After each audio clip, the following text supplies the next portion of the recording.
My name is Renata Holloway. I am 34 years old, and on the afternoon of my daughter's 7th birthday party, in front of 31 guests, my mother-in-law leaned close to my ear and hissed 4 words that she believed only I could hear. She said, "You are just a leech." Then she straightened up, smoothed the silk of her blouse with one hand, and smiled at the room the way a woman smiles when she believes she has just said something true.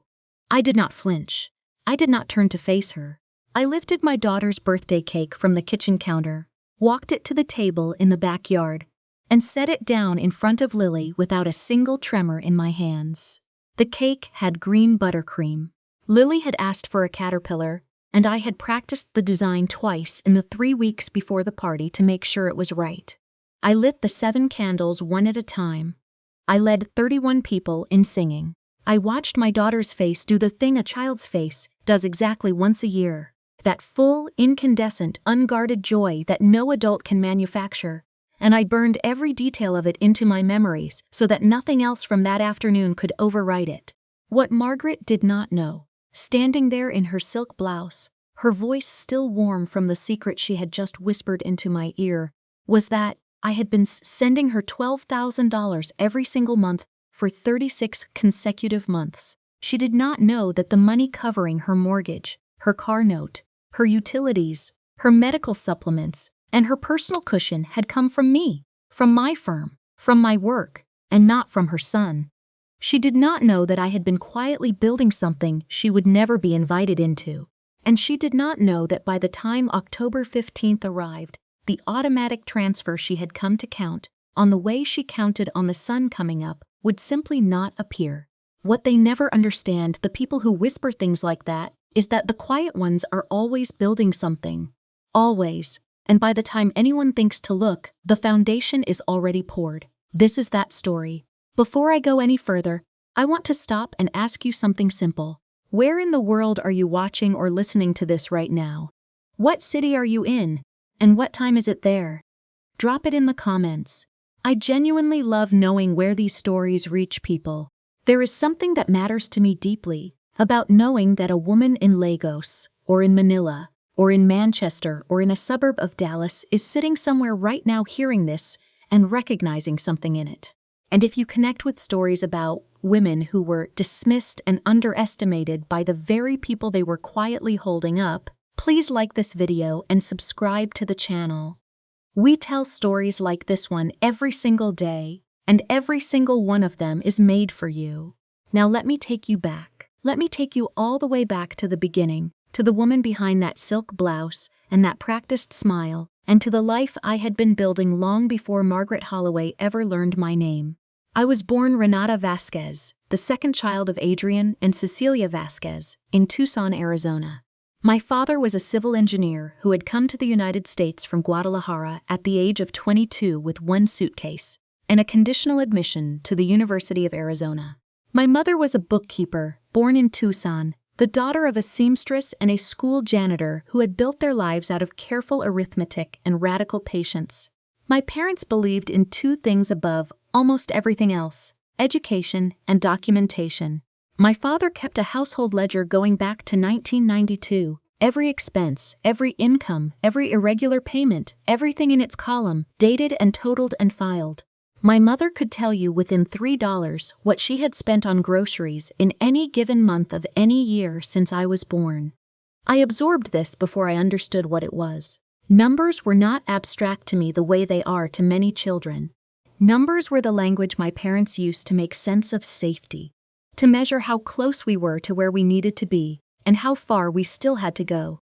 By the time I was 11, I was helping my mother reconcile the household accounts on Saturday mornings. By 14, I understood compound interest better than most adults. By 16, I had opened my own savings account with money I had earned babysitting and doing data entry for a neighbor's small business, and I was tracking every dollar in a ledger my father gave me as a birthday gift. I graduated from the University of Arizona at 22 with a degree in finance, summa cum laude. I had worked 20 hours a week throughout, first at the university library, and then at a tax preparation office where I discovered that I was genuinely good at sitting across from people who were frightened by their own numbers and making those numbers comprehensible. I found that I had a particular talent for translating the language of money into something people could act on without shame. By 27, I had passed my CFP examination and built a client book of 46 households. By 30, I had incorporated my own firm. I named it Holloway Vasquez Financial, which was, in retrospect, a quiet act of faith in a future I was already planning for. By the time of the birthday party, the firm had 9 full-time employees, 3 part-time contractors, and a client list of 112 households, with total managed assets of just over $40 million. I had built it without a single investor, without a business loan, without a partner who put in capital. I built it by working, by being exact, by being the person in every room who actually knew the numbers and told the truth about them without making anyone feel small in the process. I drove a 4-year-old Subaru Outback. I lived in a sensible 4-bedroom house in a sensible neighborhood in North Scottsdale. Most people who met me at a dinner party or a neighborhood event had no idea what I did. I did not volunteer it. I did not perform it. I had long since learned that the people worth knowing do not need you to announce yourself. I met Garrett Holloway at a mutual friend's dinner party on a Saturday evening in April, 3 years before the birthday party. He was a senior structural engineer at Morrison & Crane, a firm that designed commercial buildings throughout the Southwest. He was the kind of man who brought a good bottle of wine to a dinner party and then spent the entire evening making sure everyone else's glass was full before thinking about his own. He laughed too early at his own jokes before the punchline in a way that should have been irritating, but was somehow entirely charming. He asked me 3 questions that night before he asked me anything about myself, and all 3 of them were actually about me, not about him in relation to me. I found this remarkable enough to remember. We were married 18 months later in a small ceremony at a botanical garden outside Scottsdale. 42 guests. My parents in the front row, my mother crying in the quiet, contained way she cried when she was very happy. Garrett's mother, Margaret, in the second row, wearing a cream lace dress she had bought specifically for the occasion, and which she mentioned to at least 6 people over the course of the afternoon. Lily arrived 14 months after the wedding, squalling and red-faced and perfect. She had Garrett's eyes and my hands and a temperament that was entirely her own from her very first week, stubborn and sunny in equal measure. Now I need to tell you about Margaret Holloway. I need to be precise about this, the way I am precise about everything, because imprecision is how stories get told wrong, and Margaret's story, her real story, is more complicated and more sad than any simple telling of it. Margaret Holloway was 63 years old when I married her son. She had been widowed 9 years earlier when Garrett's father, Donald Holloway, died of a cardiac event at the age of 61. Donald had been, by every account I ever received, a decent man and a thorough provider. He had worked for 30 years in commercial real estate development, built a comfortable life in Scottsdale, and managed the family's finances with quiet competence. Margaret, in all that time, had never been asked to engage with those finances directly, not because Donald was controlling, but because Margaret had never expressed interest in learning, and Donald had never insisted that she should. He handled it. That had always been the arrangement. When Donald died, the estate he left behind was respectable, but not designed for a long runway. There was the house in North Scottsdale, a 4-bedroom colonial on a cul-de-sac, that Margaret had decorated and maintained with genuine care and considerable expense. There was a life insurance payout of $340,000. There was a brokerage account with approximately $470,000 in it, a mix of equities and bonds that Donald had assembled without any formal advisory guidance. The portfolio of a smart man who had read the right books but had not paid for professional management. There was no pension. There was Social Security in the amount of $1,900 a month, beginning at 65. And there was the house, which had a remaining mortgage balance of $112,000.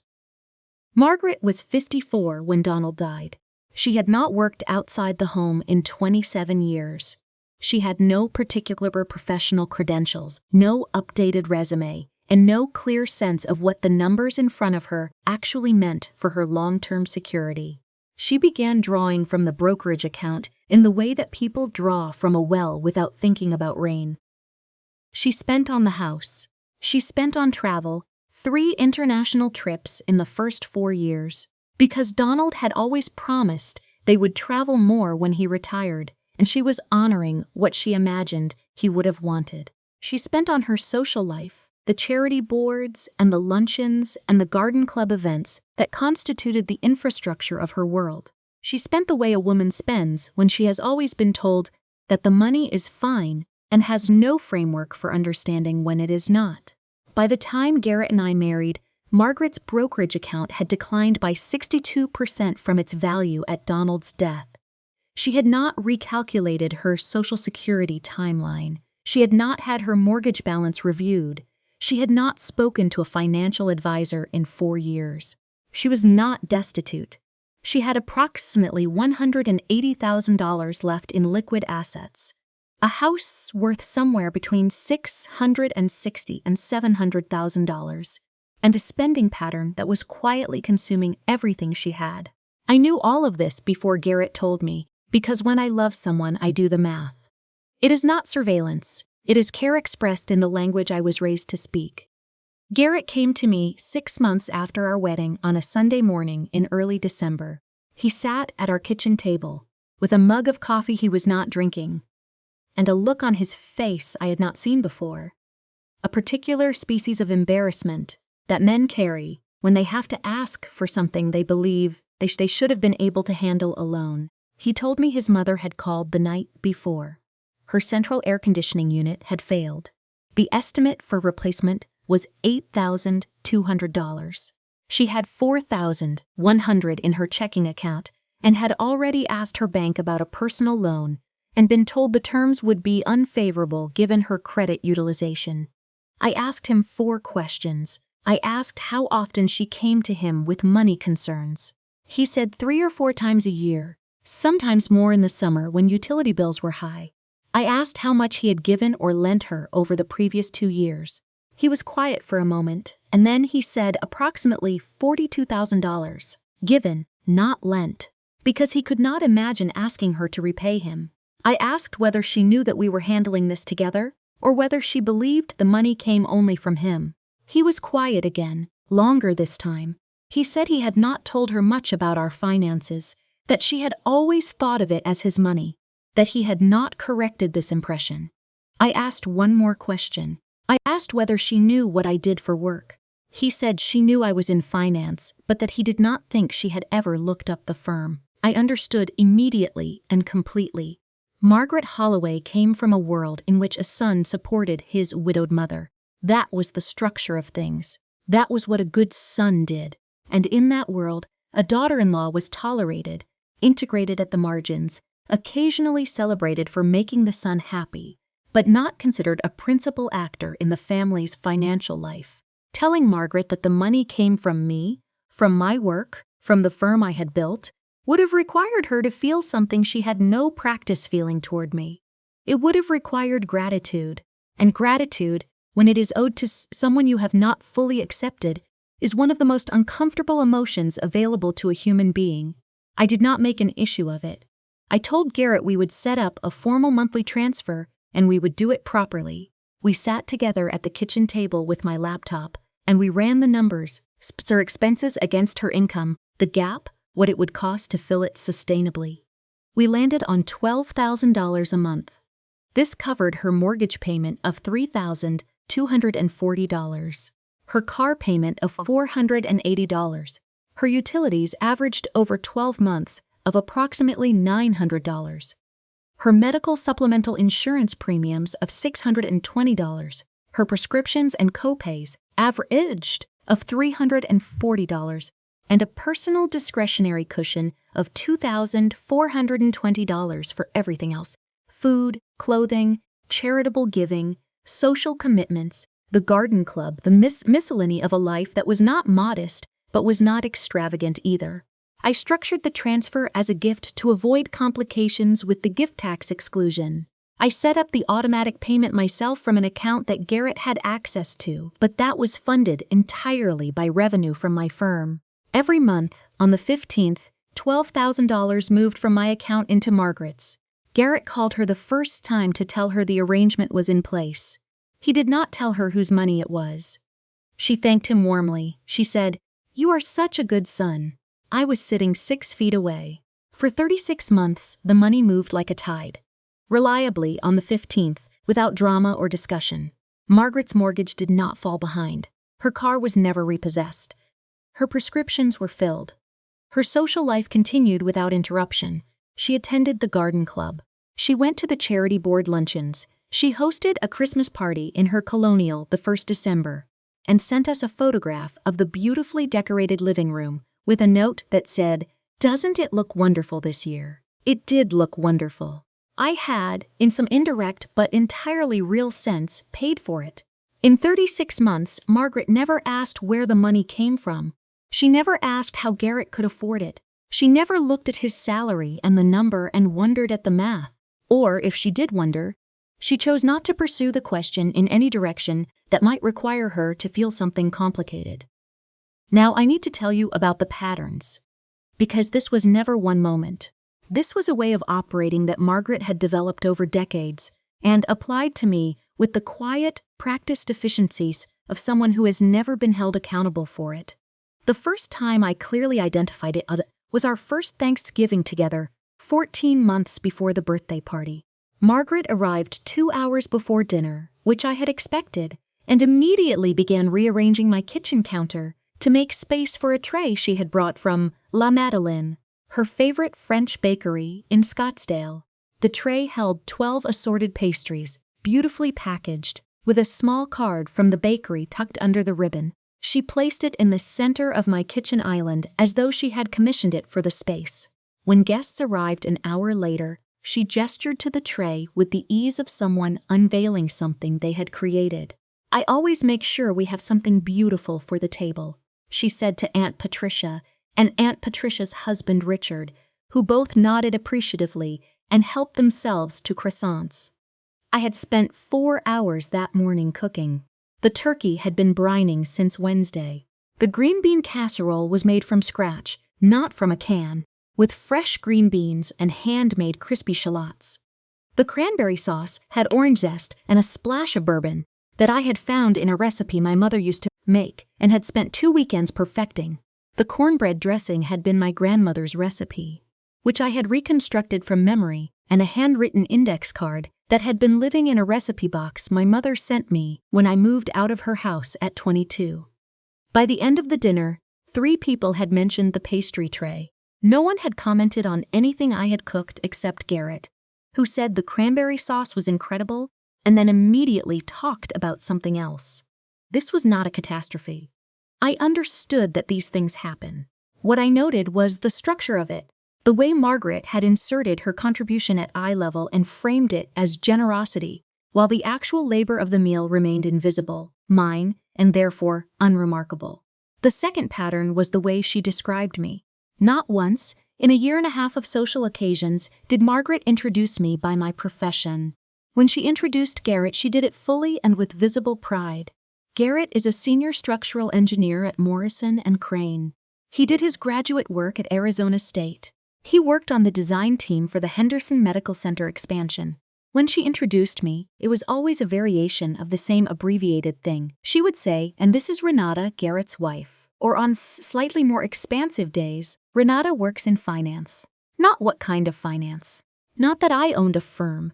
Not that I had built something from nothing and had $42 million in managed assets and 9 employees and a reputation in the Valley's financial planning community that had taken 12 years to construct. Just works in finance. Delivered with a small, fond smile that managed to communicate both warmth and diminishment in the same expression.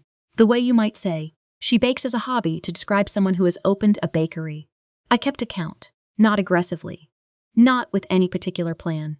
The way I keep counts of everything, the way my father kept his ledger and my mother kept her grocery receipts. Over the course of 1 year, I counted 11 distinct instances in which Margaret introduced me or described me to others in a way that omitted or minimized what I did professionally while emphasizing or centering what Garrett did. 11 times. I counted because I am who I am, and because counting is not paranoia, it is precision. The third pattern was the one that sat with me most, because it involved Lily. My daughter was 5 when she first began spending meaningful time with Margaret alone. The Saturday mornings, when Garrett and I had things we needed to do, and Margaret would come over and take Lily to the garden, or to the children's museum, or to the park near her house. I did not monitor these outings obsessively. I trusted that Lily was safe and happy. But Lily, at 5 and 6 and 7, was a precise, small reporter of her own experiences, and what she reported back from her time with Margaret painted a picture so consistent it was almost architectural. Margaret told Lily stories about her father. Detailed, affectionate, specific stories. She told her about the time Garrett had built a birdhouse at age 9 and brought it to Margaret so carefully, his hands shaking with the effort of not dropping it. She told her about the science fair project he had won at 12, a model suspension bridge with hand-cut balsa wood. She told her about his acceptance letter to Arizona State, the day it arrived, how proud Donald had been, how she had kept the envelope. These were good stories. They were real and true, and they made Lily feel connected to a lineage she was part of. Margaret told Lily no stories about me. None. Not a single one in 2 years. Lily had never, to my knowledge, heard her grandmother describe what her mother had built. She had never heard the word firm in connection with my name from Margaret's lips.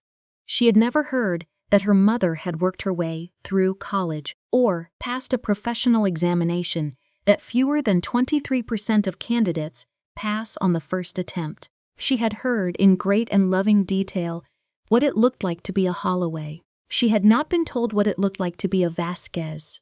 I noticed all of it. I documented none of it. I said nothing to Garrett about any of it, because I was still, in those years, honoring what I believed the relationship could become if I gave it enough patience and enough time.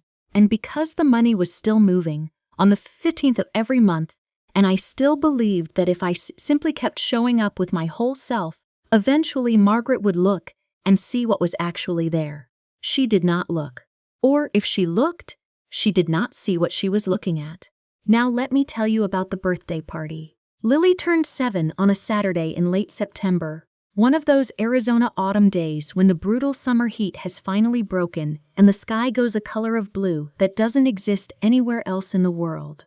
I had been planning the party for 3 weeks.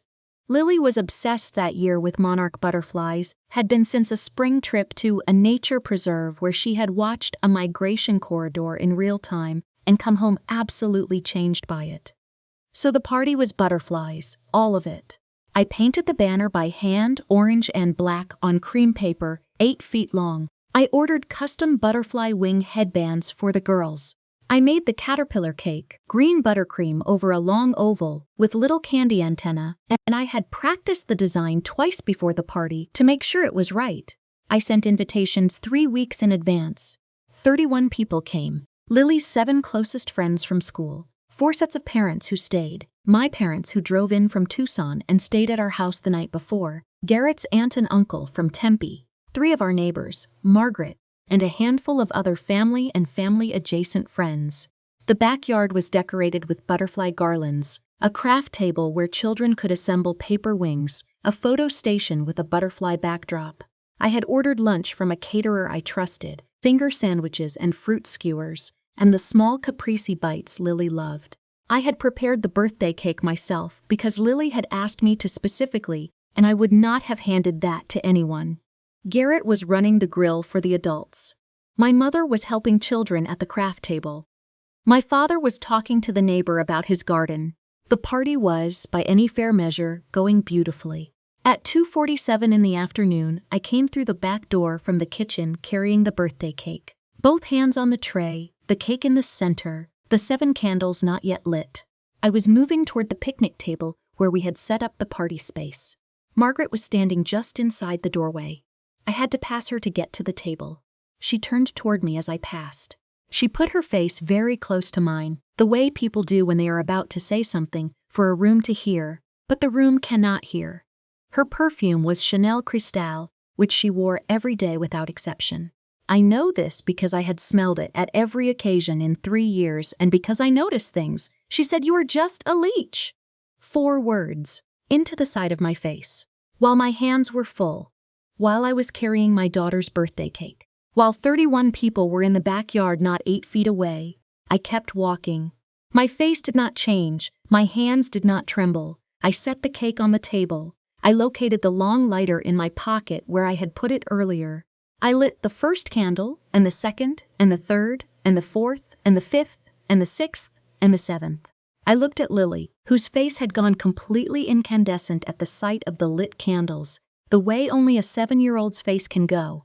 All of her, every part of her, concentrated into this one perfect moment. I started to sing, and 31 people joined me. Lily blew out the candles on the 3rd try, and we all cheered, and she laughed, and it was exactly as beautiful as I had spent 3 weeks making sure it would be.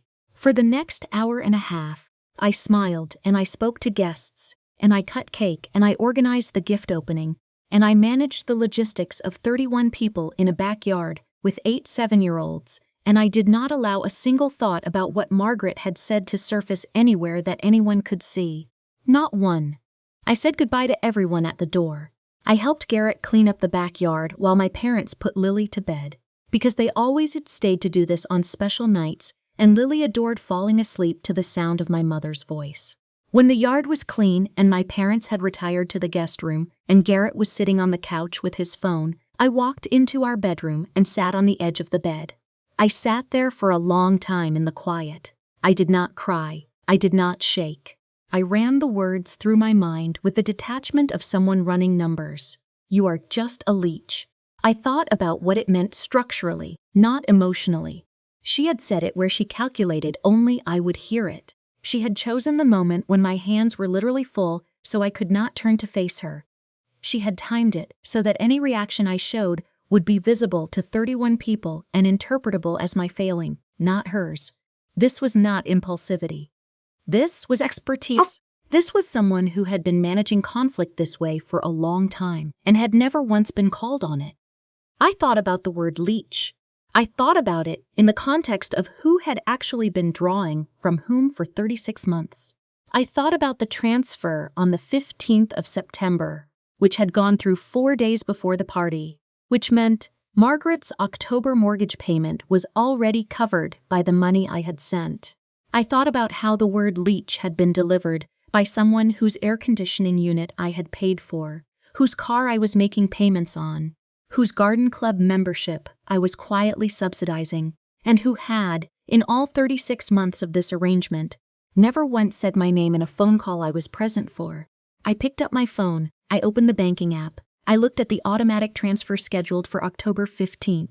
$12,000. I did not cancel it that night. I am not impulsive. I needed to do one thing first. The next morning, a Sunday, I called Sandra Okafor. Sandra is an attorney I have worked with for 8 years.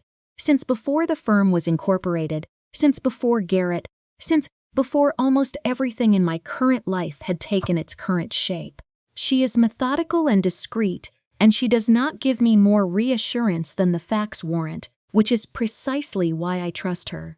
I told her I was considering discontinuing a voluntary financial arrangement I had been maintaining, and I wanted to understand whether there were any legal obligations or notice requirements attached to a personal gift transfer. Sandra confirmed what I had assumed. A voluntary gift transfer carries no legal obligation to continue and requires no formal notice period to terminate. I thanked her and ended the call. Then I called Marcus Levin, my accountant. I told him I wanted to cancel the automatic transfer from my personal account scheduled for October 15th, and that there would be no further transfers of this type from this account going forward. He asked if there was anything else he needed to know for tax purposes. I said no, this had been structured as a gift, and the only documentation I needed was a record of the final transfer date and amount, September 15th, $12,000. He confirmed he would update the records and that there would be no disbursement on October 15th. I did not tell Garrett that day, or that night. I needed to be clear in my own mind about what had happened and what I was doing and why, before I asked him to be in that clarity with me. I have found, over the years, that the conversations that matter most deserve to be entered with full preparation on both sides. I spent Sunday afternoon in my office at home, which is the room in our house, where I do my most careful thinking. I opened a spreadsheet.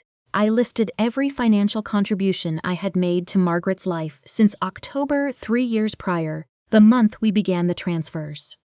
$12,000 per month for 36 months, $432,000 in automatic transfers. The air conditioning replacement 8 months before the transfers began, $8,200 paid directly to the HVAC company. A car registration renewal I had paid when her account was short, $340. A dental procedure her insurance had denied, which I had covered at $2,180 after a conversation with Garrett, in which he looked so distressed that I simply called the dental office and gave them my card. Total contributions from my personal resources to Margaret Holloway's life, measured since the day I married her son, $442,720. I looked at that number for a while. Then I closed the spreadsheet. On Monday morning, I went into the office and ran a full day of client meetings and did not think about Margaret once. This is not as difficult as it might sound. I have always been able to compartmentalize the way my father taught me to keep his ledger, one column at a time, each thing in its proper place.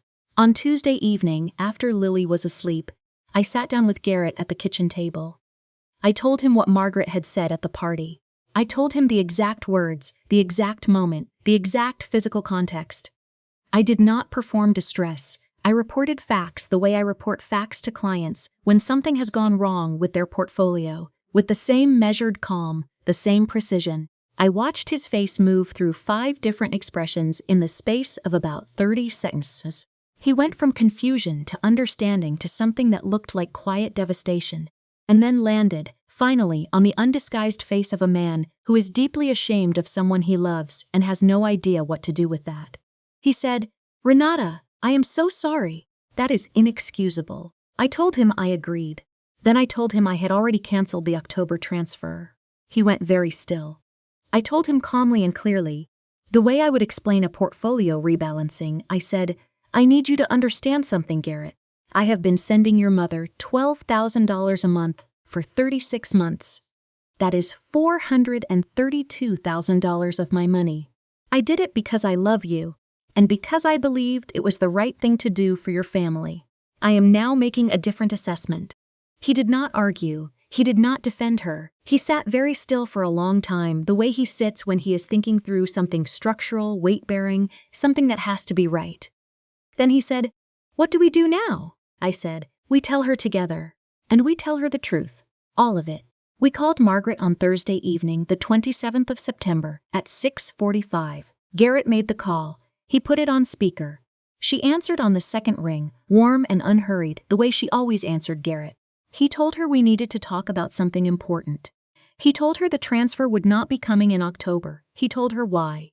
Margaret was silent for 11 seconds. I counted. Then she said, "I don't know what she told you, but I did not say that." Garrett said, "Mom, I believe Renata."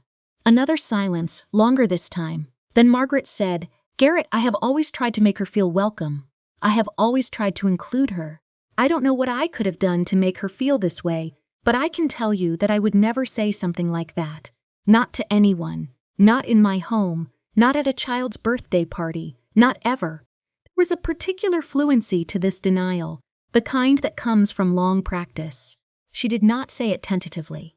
She said it with the smooth, confident delivery of someone who has told themselves a story about themselves so many times that the story has become the truth they are defending. Garrett said, "Stop. Just that." One word, but the tone behind it was not the tone I had ever heard him use with her. It was quiet, and it was final, and it had weight. Margaret stopped. He said, "I'm going to tell you something, and I need you to listen to it completely. The money that has been coming to your account every month for the last 3 years did not come from me. It came from Renata, her firm, her work. I have not earned enough in that time to send you $12,000 a month and maintain our life. Renata funded your mortgage and your car and your utilities and your insurance and your spending money. $432,000 over 36 months. That is what she has done. And what you have done in 36 months is make sure she knew she didn't fully belong."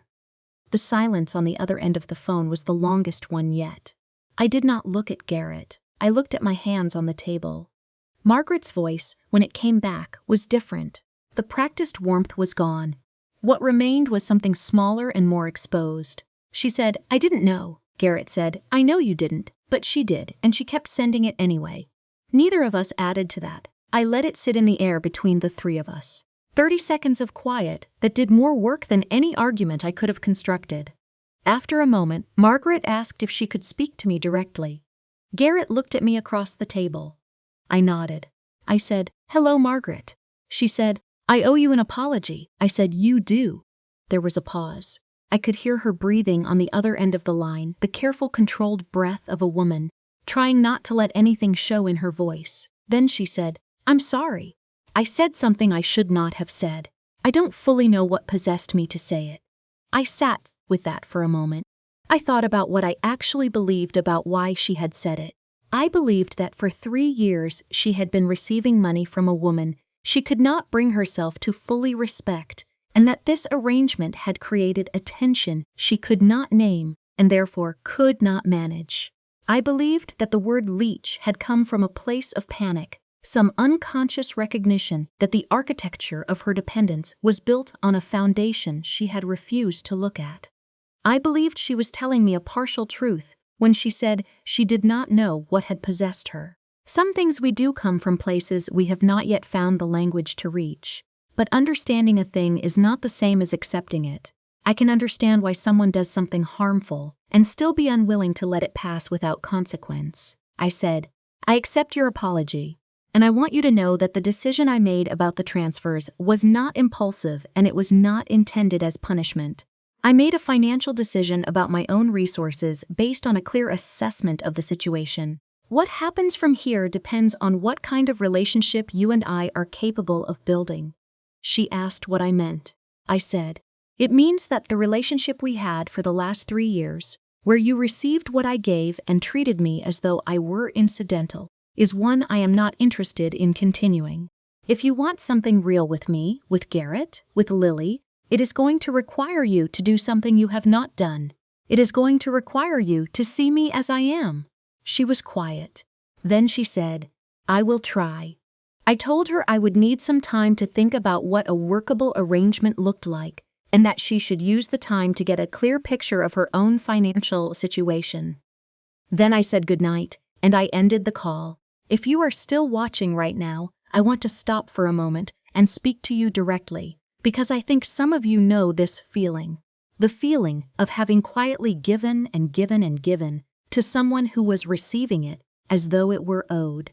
As though you were a background service, something ambient and expected, and then one day discovering that the person you were giving to had been privately contemptuous the entire time. Drop a comment and tell me, have you ever been the person in the room who was always holding something together while the room treated you like furniture? Because I do not think I am the only one. And if this story is landing somewhere real in you, please hit subscribe. This channel exists for exactly this. For you, every day. In the days that followed the phone call, Margaret's life reorganized itself around an absence she had never had to plan for. October 15th came and went without a transfer. Her checking account received her Social Security payment of $1,912, which was the only income she had. Her mortgage payment was due on the 1st of November. For the first time in 36 months, she had to sit down with her own numbers and look at what they actually said. She called Garrett 4 times in the first 8 days. The calls were not angry, which surprised him. They were frightened, which did not. She had lived for 9 years since Donald's death without looking directly at her financial situation, drawing from the brokerage account and then from Garrett's transfers without tracking what was left or what the trajectory meant. The floor had been there every time she stepped on it, and she had not, in 9 years, asked what was holding it up.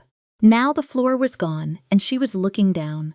On the 4th call, she asked Garrett whether there was any possibility of a transitional arrangement, something to allow her time to restructure her expenses. Garrett told her that was a conversation she would need to have with me directly. She called me the following afternoon. The call lasted 22 minutes. It was the longest conversation Margaret and I had ever had alone. Her voice was not the one I had grown accustomed to, the warm, managed, socially practiced instrument she typically deployed. What I heard instead was something quieter and more real. She told me she had called her financial advisor for the first time in 4 years. She told me what her accounts currently showed. She did not minimize the numbers or ask me to contextualize them charitably. She told me the truth, and she did it with a directness I had never received from her before. She told me she had spent 9 years believing, in some unexamined way, that money was something that happened to her and not something she had to actively manage, and that she now understood this had been a costly mistake. She said that in 9 years, she had never asked anyone to show her how to read her own brokerage statements, because she had always assumed someone else would tell her if there was a problem. First Donald, then Garrett, and she had not looked closely enough to understand that the telling was not happening. She said this without deflecting the responsibility of it onto anyone. I had not expected that. I gave her credit for it. When she finished, I said, "Thank you for telling me that." She said, "I know I have no standing to ask you for anything." I said, "You are correct about that." A pause. Then she said something I had not anticipated. She said that while she had been preparing for this call, she had looked up the name of my firm. She had found the website. She had read the About page, and the biography, and the description of our services. She said she had not known, in 3 years of having me as a daughter-in-law, that I had built a firm, that I managed $40 million in client assets, that I had started it from nothing. She said she did not know because she had never asked and had never looked, and that she understood now that this was not an accident. She had not looked because looking would have required her to reckon with something she was not prepared to feel, she said. I should have asked. I told her she should have. I told her I accepted her apology and that I intended it when I said it. I told her I was not carrying what she had whispered as a permanent verdict. But I was clear that the relationship we had before the party was not one I was willing to return to. That what came next would have to be something we both chose, not something I simply absorbed while she remained comfortable in her own assumptions. I spent 2 days with her numbers after that call. I ran the analysis the way I would run it for a new client: current assets against projected liabilities, essential monthly expenses against available income sources, the gap, the timeline, the options. Margaret's financial picture, looked at clearly, was serious but not irreparable. Her Social Security income at current levels was $1,912 a month. Her mortgage payment was $3,240. That gap alone required coverage. Her car payment, utilities, insurance supplements, and prescriptions added another $2,340 in essential monthly costs. Her total essential monthly shortfall was approximately $3,668. Her brokerage account, at current value, had approximately $163,000 in it. Without any other income, drawing $3,668 a month from that account, it would last approximately 44 months. She was 63. She had a life expectancy well into her 80s. The math was not adequate. There were things she could do. She could refinance her car at a lower rate when the current note came due in 14 months and reduce that payment by about $90 a month. She could apply for a supplemental Social Security benefit she was not currently receiving, which after review I estimated could add approximately $310 a month. She could reduce her discretionary spending by a meaningful amount if she was intentional about it. If she did all of these things, her essential shortfall dropped from $3,668 to approximately $2,940 a month. That was still a gap, but it was a manageable one, the kind that a limited and structured support arrangement could bridge without becoming a permanent subsidy with no accountability attached. I called Sandra Okafor and asked her to draft a document, not a loan agreement, not a gift letter, a formal personal support arrangement, time limited to 1 year, structured with quarterly check-ins, contingent on the ongoing development of the relationship, and reviewable and renegotiable at the 12-month mark. $3,000 a month. Disbursed on the first of each month. Both parties signing. Both parties understanding that this was not a right being restored. It was a beginning of something new. I presented it to Garrett and Margaret together on a Tuesday evening in mid-October. I brought a printed copy for each of them. I walked Margaret through her own financial picture, line by line, the way I would walk a first-time client through their situation. I showed her the breakdown of her expenses. I showed her where the gaps were, and where the adjustable items were, and what the trajectory looked like under different scenarios. I did not condescend, and I did not oversimplify. I treated her the way I treat every client, with the full assumption that she was capable of understanding if someone took the time to explain it clearly. Margaret sat across from me at my kitchen table, in the chair she had sat in many times before, without ever looking directly at me. This time she looked at me, not through me, not past me, not at the version of me she had constructed in her own mind. At me, at what I was doing, at what I clearly knew how to do. She said, "You're very good at this." I said, "I know." She signed the document that evening. It was the first transaction between us that was formal and mutual and true. No fiction about where the money came from. No fiction about what the relationship was or was not. Just two people signing a piece of paper that said clearly what each of them was agreeing to. What followed was not a transformation. I want to be clear about that, because stories like this one are often expected to end in transformation. In the mother-in-law, who finally comes around, who becomes the grandmother, who shows up at every recital and says all the right things and weeps with appropriate remorse at the kitchen table. That did not happen, at least not quickly and not completely. What happened was something more like a slow excavation. Margaret began meeting with her own financial advisor, a woman named Diane Cho, at a small practice in North Scottsdale. She called me after the second meeting to tell me what she had learned and to ask me one clarifying question about a term in her brokerage statements she had not understood. It was a simple question. I answered it in about 3 minutes. She thanked me and said goodbye. It was the first phone call she had ever initiated with me about anything that did not route through Garrett first. She began slowly and imperfectly to change the way she talked about me, not dramatically, not in a speech or a declaration, in small specific ways that I noticed because I notice everything. At a dinner with Garrett's aunt and uncle in November, she introduced me as Renata Holloway, who runs her own financial planning firm. Not Garrett's wife, not works in finance. My name and my work in the same sentence. The Garden Club friends were told, over the course of several months, that Renata manages investments professionally and had been incredibly helpful with her financial situation. I know this because one of those friends, a woman named Barbara who I had met exactly twice, approached me at a holiday event in December and said, "Margaret talks about your work with such admiration." I kept my face neutral. I thanked her. But I filed the data point in the ledger. In the spring, Margaret came to Lily's school spring concert. She came on time, which she had not always done. She sat next to me, not on Garrett's other side, next to me.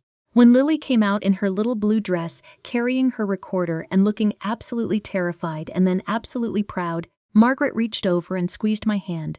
One squeeze, brief and deliberate.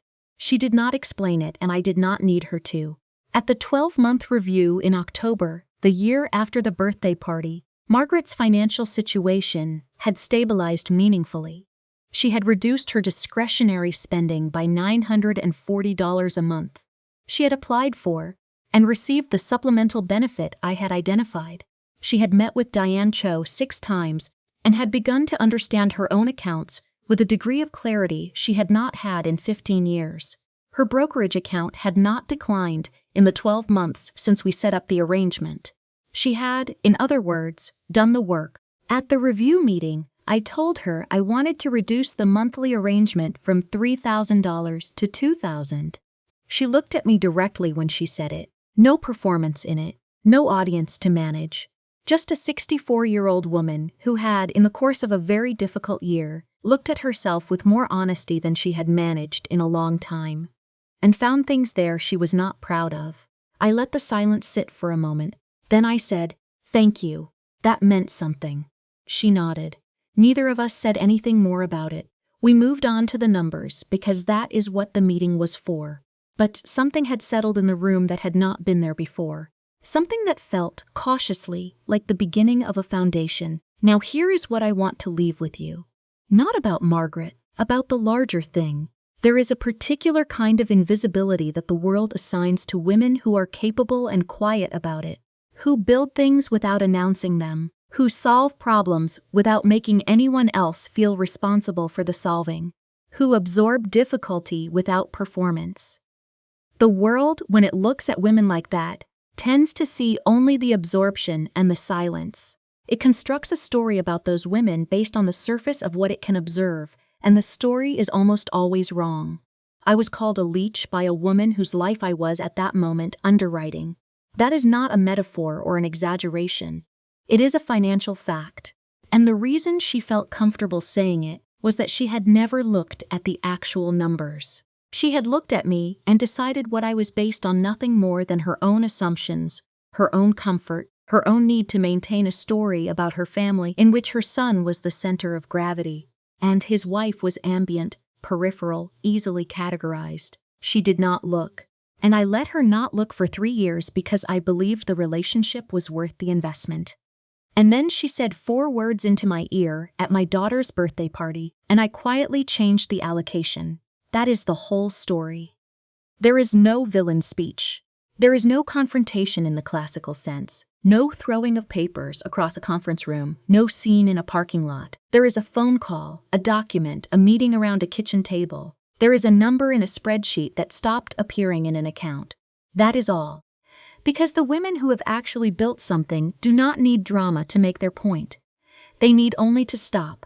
If you are in a situation right now where you are giving more than you are receiving, where you are being defined by someone else's limited imagination, where you are funding a life or a relationship or a family structure that does not acknowledge what you bring to it, I want to say this to you as directly as I know how. You do not owe anyone your silence about what you are worth. You do not owe anyone a dramatic exit or a public confrontation. What you owe yourself, the only thing you owe yourself, is clarity. Get clear on the numbers. Get clear on the arrangement.